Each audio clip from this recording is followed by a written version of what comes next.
সমাজের জন্য মানুষের জন্য কাজ করার অদম্য ইচ্ছা, একাগ্রতা ও মানসিকতা থাকলে সেই কাজ অতি সহজেই করা যায়। আর তা করে দেখাচ্ছেন ত্রিপুরা শান্তিনিকেতন মেডিকেল কলেজ ও হাসপাতালের পরিচালনাকারী সংস্থা স্বাধীন ট্রাস্ট।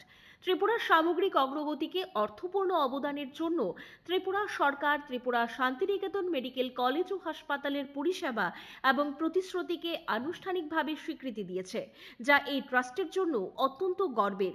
এই বিশেষ সম্মান ৩৬তম ত্রিপুরা শিল্প ও বাণিজ্য মেলা ২০২৬-এর শুভক্ষণে ত্রিপুরার মাননীয় মুখ্যমন্ত্রী ডক্টর মানিক সাহা স্বাধীন ট্রাস্টের সভাপতি শ্রী মলয় পীঠের হাতে এই বিশেষ সম্মান তুলে দিয়েছেন। এই স্বীকৃতি অন্তর্ভুক্তিমূলক উন্নয়ন ও দায়িত্বশীল অগ্রগতির এক উজ্জ্বল দৃষ্টান্ত, যা এই প্রতিষ্ঠানকে আরও বেশি সমৃদ্ধ করবে এবং সামনের দিকে এগিয়ে নিয়ে যাবে। এই সম্মান শুধুমাত্র একটি প্রাতিষ্ঠানিক সাফল্য নয়, এটি একটি বিশ্বাস যে স্বাস্থ্য সেবা রূপান্তরের একটি শক্তিশালী অনুঘটক হতে পারে।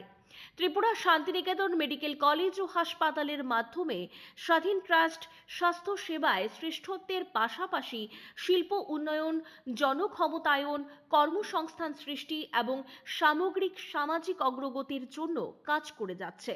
স্বাধীন ট্রাস্ট অত্যন্ত বিনম্রতার সাথে এই স্বীকৃতি গ্রহণ করেছে এবং মানুষের সেবা, সমাজকে শক্তিশালী করা এবং একটি সুস্থ ও সমৃদ্ধ ত্রিপুরা গড়ার লক্ষ্যে নিরলস কাজ করে যাওয়ার অঙ্গীকারবদ্ধ।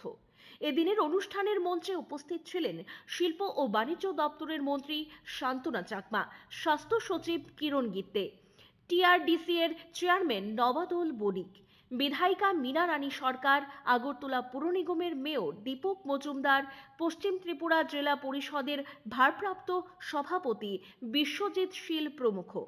সকলের একযোগে হাততালি দিয়ে এই শুভ মুহূর্তকে স্বাগত জানিয়েছেন। সকলের উপস্থিতিতে স্বাধীন ট্রাস্টের সভাপতি ডক্টর মলয়পীঠ মুখ্যমন্ত্রীর হাত থেকে পুরস্কার গ্রহণ করলেন। এই শুভ সন্ধিক্ষণ ত্রিপুরা শান্তিনিকেতন মেডিকেল কলেজ ও হাসপাতালের জন্য অক্ষয় স্মৃতি হয়ে থাকবে।